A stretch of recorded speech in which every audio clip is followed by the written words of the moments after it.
कोणत्या? तो question number आपण आता 7 आणि क्वेश्चन नंबर 8 बद्दल बघत आहोत. कॉलम थिअरी आहे, ठीक आहे का? तो सगळ्यांनी म्हणतो लक्ष द्या, सोपा चॅप्टर आहे. शांत बसा बाबा.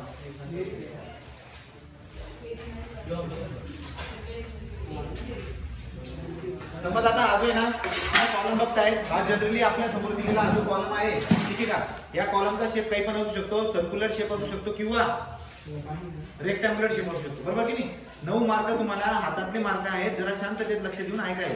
हातातले मार्क, ठीक आहे? तो हा एक कॉलम आहे आणि कॉलम हा व्हर्टिकल मेंबर असतो. पहिली बाब, हा कॉलम आहे, कॉलम व्हर्टिकल मेंबर असतो. याच्यावरती जो लोड येतो वरून, याच्यावरती जो लोड येतो, हा लोड कोणता असतो? हा लोड आपला काय असतो? कॉम्प्रेसिव्ह लोड असतो. कोणता असतो? कॉम्प्रेसिव्ह लोड आपल्याला दिसायला भेटत असतो. हा चॅप्टर तुमच्या डिप्लोमा मध्ये झालेला आहे. हा चॅप्टर तुमचा डिप्लोमा मध्ये झालेला आहे, जसा तसा झालेला आहे चॅप्टर, ठीक आहे का? तो कॉलम थिअरी मध्ये तुम्हाला काय करायचं बरं का? हा जो व्हर्टिकल मेंबर ज्याला तुम्ही कॉलम म्हणताय, त्या कॉलम वरती येणाऱ्या लोड बद्दल पहिले शिकायचं. तो कॉलम वरती येणारा जो लोड असतो, कॉलम वरती जो लोड येतोय बरं का, कॉलम वरती जो लोड येतोय, तो लोड किती प्रकारचे असतात? कॉलम वरती येणारे लोड 2 प्रकारचे असतात. किती? 2. तो कोणकोणते बघा? एक असतो कॉन्सेंट्रिक लोड. हे कोणता असतो? Concentric load. तो एक तो काय आहे? एक कॉन्सेंट्रिक लोड आहे आपल्याकडे, आणि दुसरा आहे आपल्याकडे इसेंट्रिक लोड. दुसरा कोणता आहे? Eccentric load. आता तुम्हाला लक्षात राहायला पाहिजे काय बरं बघा, तो कॉन्सेंट्रिक लोड कोणाला बोलतो? कॉलमची सेंटरची जी ऍक्सिस असते ना, बरोबर तिथं जर का लोड लागत असेल त्याला काय बोलतो आपण? त्याला बोलतो कॉन्सेंट्रिक लोड. कोणतं म्हणतो? Concentric load. त्याला आपण बरोबर याच्या सेंटर मध्ये लागणार. समजा हा कॉलम तुम्हाला वरून प्लॅन मध्ये दिसायला भेटतोय, असा कॉलम आहे, आणि तुम्ही लोड इथे लावताय, तो काय होणार बघा? हा जो लोड येणार म्हणजे कसा? तुमच्या लक्षामध्ये आता काय की हा जो कॉलम आहे,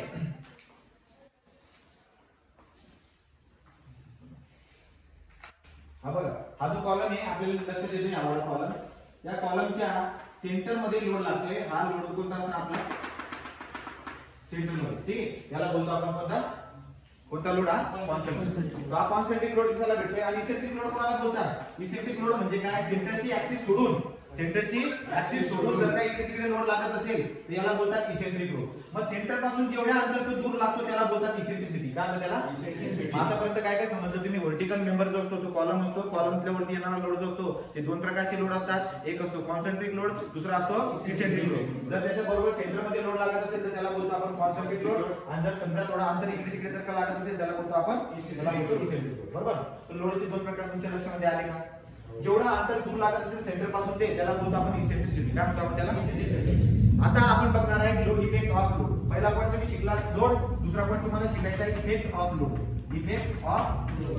हा जो लोड आहे याचे परिणाम काय काय असतात बघा. हा जो लोड लागतो याच्यामुळे स्ट्रेसेस तयार होतात. काय तयार होतात? स्ट्रेसेस. आणि स्ट्रेसेस 2 प्रकारचे असतात. तो हे जे लोड येत आहेत ना, कोणते? कॉन्सेंट्रिक लोड आणि इसेंट्रिक लोड, यांचे परिणाम असतात. इफेक्ट. काय इफेक्ट आहे? जर समज कॉन्सेंट्रिक लोड जर लागत असेल, कॉन्सेंट्रिक केली चुकू शकते, लक्षात घ्या. कॉन्सेंट्रिक लोड जर समज सेंटर मध्ये लोड लागत असेल, कॉलमच्या बरोबर सेंटर मध्ये लोड लागत असेल तर काय परिणाम येईल? स्ट्रेस तयार होईल. काय तयार होईल? तो जो स्ट्रेस तयार होणार आहे मेंबरच्या बॉटमला, कॉलमच्या बॉटमला स्ट्रेस तयार होतो जनरली. तर कॉलमच्या बॉटमला कोणत्या प्रकारचा स्ट्रेस तयार होईल? फक्त डायरेक्ट स्ट्रेस. फक्त कोणता? Direct stress. जर समजा कॉन्सेंट्रिक लोड लागत असेल तर कॉन्सेंट्रिक लोड म्हणजे काय? कॉलमच्या बरोबर सेंटर मध्ये जर का लोड लागत असेल तर त्याच्यामुळे बॉटमला स्ट्रेस तयार होते, आणि स्ट्रेस फक्त एकच प्रकारचे असते जिचं नाव काय आहे? Direct stress. ते फक्त डायरेक्ट स्ट्रेस तयार होत असते, तो डायरेक्ट स्ट्रेस. आणि हा डायरेक्ट स्ट्रेस तुम्ही कशाने दाखवतात? सिग्मा नॉट ने. कशाने दाखवतात? Sigma not. आणि हा डायरेक्ट स्ट्रेस जर का समजा तुम्हाला फाइंड आउट करायचा असेल तर कसं फाइंड आउट करतात? Direct stress sigma not is equal to P upon A. P upon A म्हणजे वरून येणारा हा जो फोर्स आहे हा न्यूटन मध्ये गेला आहे तुम्हाला, बरोबर? आणि हा जो कॉलम आहे त्याचा क्रॉस सेक्शन जर रेक्टँग्युलर असेल तर B × D, सर्क्युलर असेल तर पाय 4 × डायमीटरचा स्क्वेअर. असं करून तुम्हाला येते भेटून देईल की डायरेक्ट स्ट्रेस न्यूटन कशामध्ये येते? Direct stress Newton per mm च्या स्क्वेअर मध्ये इथपर्यंत काय डॉक्टर सांगा. ओके का? तो काय बोललो? लोड किती प्रकारचे तुमच्याकडे? लोड तुमच्याकडे 2 प्रकारचे आहेत. 2 प्रकारचे लोड आपल्याला दिसायला भेटतात. तो कोणकोणते? पहिला आहे कॉन्सेंट्रिक लोड, दुसरा आहे आपल्याकडे इसेंट्रिक लोड. दुसरा आहे इसेंट्रिक लोड. आता इसेंट्रिक लोड जो काही आहे तो इसेंट्रिक लोड बद्दल आपण काय कमेंट करणार आहे बघा. इसेंट्रिक लोड मुळे कॉलमच्या बेसला स्ट्रेस तयार होते. कॉन्सेंट्रिक लोड मुळे कोणती स्ट्रेस तयार होते? कॉन्सेंट्रिक लोड मुळे कोणती स्ट्रेस तयार होते? सेंटर मध्ये लोड लागते ना, कॉलमला बॉटमला कोणता स्ट्रेस तयार होणार? Direct stress. फक्त तू लक्ष दे ना, इकडे पण असं इकडे माहिती आहे. डायरेक्ट स्ट्रेस काय असते? डायरेक्ट स्ट्रेस असते P/A. काय असते?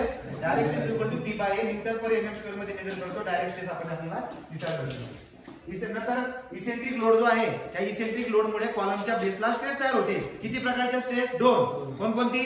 डायरेक्ट स्ट्रेस पण तयार होते आणि डायरेक्ट स्ट्रेस पण. डायरेक्ट स्ट्रेस कशा म्हणतात? तो सिग्मा नॉट ने. आणि दुसरा असतो आपल्याकडे बेंडिंग स्ट्रेस. दुसरा काय असते? Bending stress. येत ना पूर्ण मध्ये बेंडिंग स्ट्रेस या पद्धतीने. तो डायरेक्ट स्ट्रेस आणि दुसरा आहे आपल्याकडे बेंडिंग स्ट्रेस. समजलं की नाही? तर कॉलमला सेंटर सोडून जर काही इकडे तिकडे लोड लागत असेल ना तर कॉलमच्या बेसला स्ट्रेस तयार होणार आहे, ताण येणार आहे. पण ताण दोन प्रकारचे असतील. एक म्हणजे डायरेक्ट स्ट्रेस. डायरेक्ट स्ट्रेस कोणाला बोलतात माहिती का? बरोबर सेंटर मध्ये असं कॉम्प्रेस करतोय तो. आणि बेंडिंग स्ट्रेस कोणाला बोलतात? लक्षात द्या. समज आता अजून हा कॉलम मला लक्षात येतोय आणि तुम्ही लोड घेऊन इकडे कुठेतरी लावताय. जर तुम्ही असा लोड लावला तुम्हाला वाटतं का कॉलम असा वाकून देईल बघा. बरोबर. असा जर का वाकला तर वाकल्यामुळे हे आउटरचा जो हा पोर्शन आहे ना इकडे येईल टेन्शन आणि इकडे काय येईल मध्ये कॉम्प्रेशन. बघा आणि बाहेर कॉम्प्रेस होत आहे. बरोबर की नाही? तर मग बेंडिंग स्ट्रेसचे पण दोन प्रकार असतात. एक टेन्शन आणि दुसरं काय? कॉम्प्रेशन. म्हणजे तुमच्या लक्षात येते का आता? बघा डायरेक्ट स्ट्रेस आली. डायरेक्ट स्ट्रेस कशाने दाखवतो? सिग्मा नॉट ने. नंतर बेंडिंग स्ट्रेस काय आहे? बेंडिंग स्ट्रेस आहे सिग्मा बी. सिग्मा बी. आता डायरेक्ट स्ट्रेस कसा काढता तुम्ही? पी बाय ए करून. तर तुम्हाला बेंडिंग स्ट्रेस जर काढायची असेल तर तुम्ही काय करणार? M by Z. काय करणार? आता तुम्ही शिकलेला आहे बेंडिंग स्ट्रेसचं चॅप्टर जे ना त्याच्यामध्ये तुम्ही शिकलेलं आहे की बेंडिंग स्ट्रेस कशी काढतात? M by Z. कसा काढतात? एम म्हणजे काय? एम म्हणजे मुवमेंट. एम म्हणजे काय असते? मुवमेंट. कशी काढतात ती मुवमेंट? उदाहरणामध्ये तुम्हाला दिलेलं असतं बघा. मी पर्यंत आलेले डायरेक्ट स्ट्रेस काढतात पी बाय ए करून. बेंडिंग स्ट्रेस काढतात एम बाय झेड करून. पी म्हणजे फोर्स असतो न्यूटन मध्ये. ए म्हणजे एरिया असतो एमएम स्क्वेअर मध्ये. तो एरिया तुम्हाला दोन प्रकारचे दिसायला भेटतील. 2 ने 4 सेक्शन जनरली शिकतो आपण. Rectangular, hollow rectangular, circular, hollow circular या चारींचे एरिया पार्ट पाहिजे. ओके. फोर्स गिवन असतो. एरिया चारीचा लक्षात राहायला पाहिजे. एम जो आहे तो एम तुम्हाला काढावा लागतो. कसा काढतात एम? एम म्हणजे मुवमेंट. एम म्हणजे काय? मुवमेंट. आणि कसा फाइंड आउट करतात हा मुवमेंट? मुवमेंट फाइंड आउट करतात पी इंटू ई. पी असतो न्यूटन मध्ये, ई असतो एमएम मध्ये. म्हणून त्याचं युनिट काय होते? Newton M. काय होते? Newton into mm. या पद्धतीने मुवमेंट तुम्ही काढणार. समजतं का? तो एम बी भेटला. आता प्रश्न उठला कशाचा? झेडचा. झेडला बोलतात सेक्शनल मॉड्युलस. चौकोनाचा सेक्शनल मॉड्युलस, सर्कलचा सेक्शनल मॉड्युलस तुमच्या लक्षात राहायला पाहिजे. तर आपण काय करू आता? हा जो पोर्शन आहे इकडचा तो इकडे उचलून घेतो मी. बरोबर का? बघा डायरेक्ट स्ट्रेस सिग्मा नॉट कसा काढतात? पी बाय ए. आता एरिया कसा काढतात तो पण शिकू आपण. दुसरा आहे बेंडिंग स्ट्रेस कसा काढतात? M by Z. एम कसा फाइंड आउट करतात? M is equal to P into E. Z कसा फाइंड आउट करतात? Z is equal to I by Y. कसा काढतात? I by Y. आय काय असते? Moment of inertia. आय काय असते? Moment of inertia. इनर्शिया. आणि वाय काय असते? डिस्टन्स. वाय काय म्हणू आपण? डिस्टन्स. या पद्धतीने तुम्हाला जे नाही या सगळ्या गोष्टी लक्षात राहायला पाहिजे.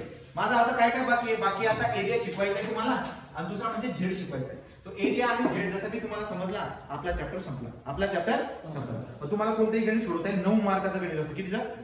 आणि 3 ओळीमध्ये गणित सुटून जातं. इथपर्यंत समजलं का? नक्की. चला आता बघा